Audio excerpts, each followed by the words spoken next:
Hello বন্ধুরা, সবাই কেমন আছেন? আজকে দেখাবো নগদ ডাবল এইটে কিভাবে অ্যাকাউন্ট করবেন, কিভাবে ডিপোজিট করবেন।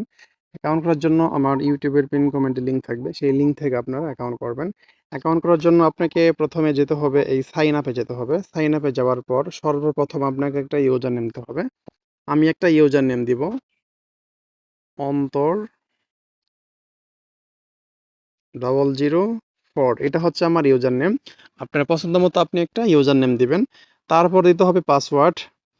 পাসওয়ার্ডের প্রথম লেটার যেন বড় হাতের হয়, যেমন ABCD 1 2 3 4। এ হবে বড় হাতের আর বাকিগুলো হবে ছোট হাতের। পাসওয়ার্ডের প্রথম লেটার আপনাকে অবশ্যই বড় হাতে দিতে হবে। ABCD 1 2 3 4, এটা হচ্ছে আমার পাসওয়ার্ড। তারপরে দিব কনফার্ম পাসওয়ার্ড। আমি সেম পাসওয়ার্ডটি আমি এখানে টাইপ করে লিখে দিব, ABCD 1 2 3 4। এ হবে বড় হাতের আর বাকিগুলো হবে ছোট হাতের। পাসওয়ার্ড দেওয়ার পর তারপরে কন্টিনিউ লেখাতে ক্লিক করব। এই কন্টিনিউ লেখাতে ক্লিক করার পর তারপর দিতে হবে ফোন নাম্বার। আপনি যে নাম্বার থেকে অ্যাকাউন্ট করবেন সেই নাম্বার যেন বিকাশ, নগদ, রকেট যে কোনো একটা অ্যাকাউন্ট থাকে। অর্থাৎ আপনি যে নাম্বার থেকে অ্যাকাউন্ট করবেন সেই নাম্বার থেকে আপনাকে ডিপোজিট উইথড্র করতে হবে। এখানে আমি আমার বিকাশ নাম্বারটা দিয়ে দেবো। আপনাকে জিরো দিতে হবে না, জিরোটা বাদ দিয়ে দিবেন। এটা হচ্ছে আমার বিকাশ নাম্বার। বিকাশ নাম্বার দেওয়ার পর তারপর এখানে একটা টিক মার্ক দিবেন। এখানে টিক মার্ক দেওয়ার পর তারপরে এই কমপ্লিট লেখাতে ক্লিক করবেন। এই কমপ্লিট লেখাতে ক্লিক করার পর আমার অ্যাকাউন্টে রেজিস্ট্রেশন হয়ে যাবে।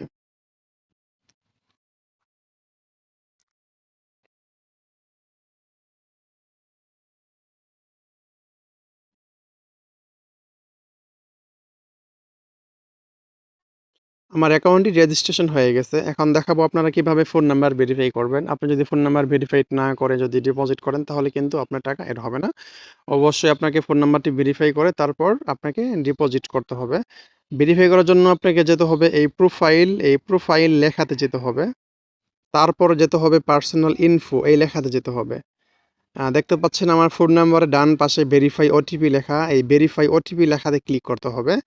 তারপর ভেরিফিকেশন কোড এখানে লিখে দিবেন। আমার ভেরিফিকেশন কোডটি হচ্ছে 1532। এটা হচ্ছে আমার ভেরিফিকেশন কোড। আপনার ভেরিফিকেশন কোডটি আপনি এখানে লিখে দিবেন। তারপর হচ্ছে রিকোয়েস্ট ওটিপি লেখা, এই লেখাতে ক্লিক করবেন। এই লেখাতে ক্লিক করার পর আপনাকে 15 মিনিট সময় দিবে। এর মধ্যে তারা একটা ওটিপি কোড পাঠাবে।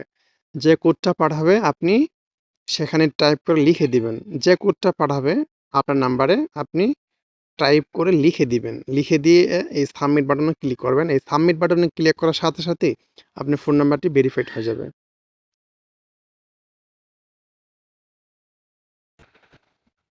এখন দেখাবো আপনারা কিভাবে ডিপোজিট করবেন। ডিপোজিট করার জন্য আপনাকে যেতে হবে এই ডিপোজিট অপশনে যেতে হবে। ডিপোজিট অপশনে যাওয়ার পর আপনি কিসের মাধ্যমে ডিপোজিট করতে চান, অর্থাৎ আপনি যদি বিকাশ নগদের মাধ্যমে যদি ডিপোজিট করেন তাহলে আপনি বিকাশটা এখান থেকে সিলেক্ট করবেন। আর যদি নগদের মাধ্যমে ডিপোজিট করতে চান তাহলে আপনি এখান থেকে নগদটা সিলেক্ট করবেন। যেহেতু আমি বিকাশ থেকে ডিপোজিট করব আমি এখান থেকে বিকাশটা সিলেক্ট করব। তারপরে হচ্ছে টাকার অ্যামাউন্ট, যেমন ধরেন আমি চাচ্ছি 200 টাকা ডিপোজিট করব। আমি এখানে 200 টাকা টাইপ করে লিখবো। লেখার পর হচ্ছে ফোন নাম্বারটা এখান থেকে সিলেক্ট করব। তারপরে হচ্ছে এই ডিপোজিট লেখাতে ক্লিক করব। তারপরে এই কনফার্মে ক্লিক করব। কনফার্মে ক্লিক করার পর তারা একটা আমাকে বিকাশ এজেন্ট নাম্বার দিবে। এটা হচ্ছে বিকাশ এজেন্ট নাম্বার। আপনি অবশ্যই এই নাম্বারটা কপি করবেন। কপি করে আপনি চলে যাবেন বিকাশ অ্যাপসে চলে যাবেন। আমি এখন 200 টাকা ক্যাশ আউট করবো। আপনি যদি সেন্ড মানি করেন তাহলে কিন্তু আপনার টাকাটা যোগ হবে না। আমি এখন 200 টাকা এজেন্ট নাম্বারে ক্যাশ আউট করবো।